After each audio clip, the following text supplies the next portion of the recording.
Biden just spoke. He is in Poland and gave a bellicose speech about the war in Ukraine with Russia, where he makes it very clear that we are all in on backing Ukraine. This is unsettling, to say the least. Russia just backed out. The news today is that Russia has suspended, I should say, the last major nuclear arms treaty between Russia and the United States. So while people can sit around and say, and they will, I'm sure now, they will say, oh, whatever, not a big deal. The extension of this treaty under the Obama administration that Joe Biden was the vice president and foreign policy guru of was considered a huge achievement, Clay, we were told. So the treaty that was a huge achievement under the Obama administration is now suspended, and it's a nuke treaty, kind of a big deal. But, Slava Ukraine and all that stuff, right? We got to put your Ukraine pins on, the whole thing.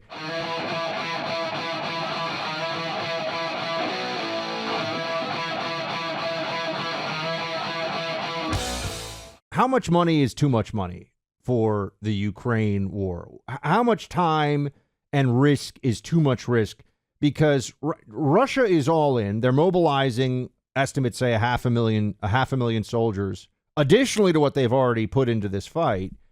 And we're spending $100 billion a year. And there is no sign of this conflict stopping in months. It looks like it will go on for years. I think that's the challenge. And that what I hit yesterday is it felt like Biden traveling to Ukraine was an accelerant in terms of the significance and the geopolitical tensions that are going to grow as a result. Buck, a couple of things. One, there are reports now that China is going to, its chairman Xi is going to make a trip to Moscow, I believe, for a state visit. There is a part one. Part two, increasingly, it feels like the war in Ukraine is being seen as a proxy war between China and the United States. And the United States is now begging, pleading, threatening, cajoling everything they can to China to try to get them not to provide more weapons material to Russia. So you have both Russia and Ukraine at war being funded potentially by the United States and China. And the question that I asked yesterday, and a lot of people were reacting to it, and I'm curious what your reaction would be to this question, Buck. 60,000 is the most recent report Russians are dead. 200,000 have been wounded. What percentage of those deaths and woundings are a result of United States war materials? We don't know, but a substantial portion of them, it feels fair to say that they are. We have previously, with Soleimani, for instance, in Iran, set the standard of if you're providing material weaponry that is leading to the deaths of Americans, we will consider you to be an enemy combatant. How would Russia not, at this point, now that Joe Biden is visiting and laying wreaths and giving speeches on the one-year anniversary of this invasion, how would Russia not consider the United States to be a default combatant in this war? Because if we were fighting a war and there was somebody providing men and material at least, that leads to the death and the maiming of Americans, we'd certainly consider them to be combatants. It feels like we are effectively in this war. We're giving them training. The West is giving them training, that's obvious, based on just the weapon systems that we're providing. Additionally, does anyone think we're not giving some form of intelligence support, direct targeting support? Not something that would be talked about, but given the amount of U.S. and NATO support for this, you'd have to assume that that's also going on. And I think it was so illuminating that Zelensky has said that if China decides to go in on the side of Russia with arms, that is a major escalation that risks World War III. So I just want to be very clear for all the people out there who say, oh, why do you say it's not going to be nuclear war? You know, the same people that I saw in LAX, by the way, in Los Angeles airport, still wearing masks, Clay. What do you think the correlation is between the Los Angeles and California-based mask-wearing population and Ukraine pins? We go all the way. Now, it's not just them. There are Republicans, including in the Senate and in the House and elsewhere, who are very, very supportive of this. But I need someone to explain this to me. Zelensky himself says if China provides not men, just support, weapons, material, already they've increased their trade dramatically, that risks World War III. But if we talk about how Biden is risking World War III by supporting dramatically Ukraine with weapons, munitions, all the rest of it, that's fear-mongering. So I need someone to explain that to me. Zelensky can say China is risking World War III by helping Russia, but we're not risking World War III by helping Ukraine? How does that work? No, I think if you are out there listening right now, I would love 800-282-2882. You can tell us what are we missing here, but it feels as if we are increasingly sort of tiptoeing up to World War III. And for what strategic goal? To embarrass Russia? Basically, we have a stalemate in Ukraine right now. They have reached loggerheads. There's basically dug in entrenchments. The idea that there's going to be much, I think, aggressive movement in either direction seems unlikely at this point.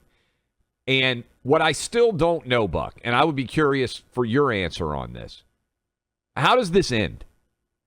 Because Ukraine's position behind Zelensky seems to be until every Russian boot is off of Ukrainian soil, this war is not going to end.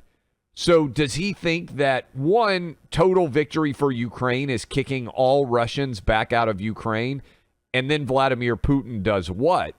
And on the Russian side, it seems quite clear now that you're not going to take Kiev, right? You're not going to be able to take all of Ukraine. So what does Russian victory look like? In other words, how could we end what is likely to be an incredibly expensive, long-running, and devastating to both countries war? In particular, one that if you're an American taxpayer out there, I asked this question yesterday, would you rather be giving $100 billion to protect Ukraine's border or spend $100 billion to protect the southern border? 94% of my audience said they'd rather be spending the money on our southern border. So, Buck, if you've got $100 billion that you've already spent, it seems to me in many ways that you're pot committed on the behalf of the United States because we've already invested $100 billion.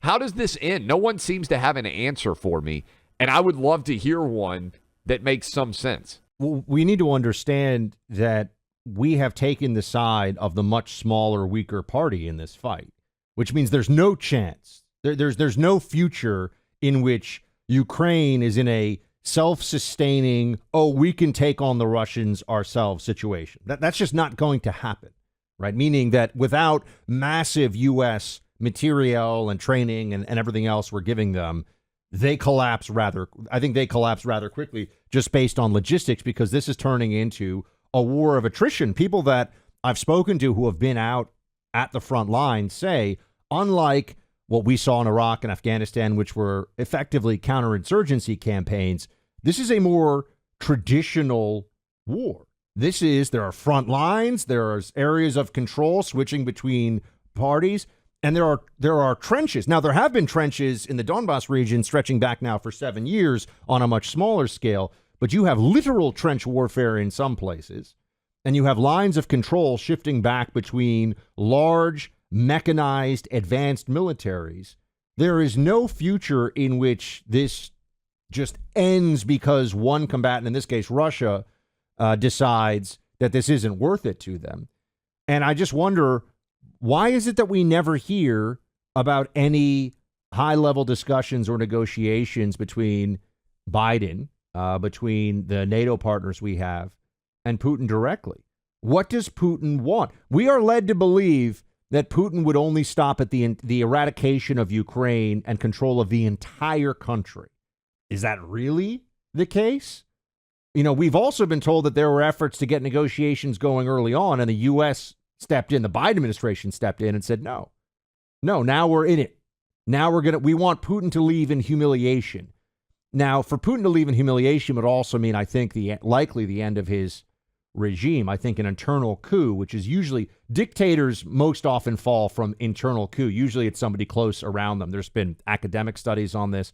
Sometimes it's external forces intervention. Occasionally it's a popular uprising from the street, but most often it's the inner circle around the authoritarian, right? Around the tyrant. I think if Putin did pull out at this point, he knows he's done. So he has no incentive, Clay. No incentive at all to back off this. And look at his economy. We remember the people who are telling you this isn't going to go really badly, meaning it's not going to get a whole lot worse, not going to escalate, are the exact same people who 1 year ago to the week, maybe even to the day, were saying our sanctions will cripple the Russian giant. They will limp out of Ukraine based on the fact that they can't pay their bills. They won't be able to buy the bullets they need. That was entirely wrong.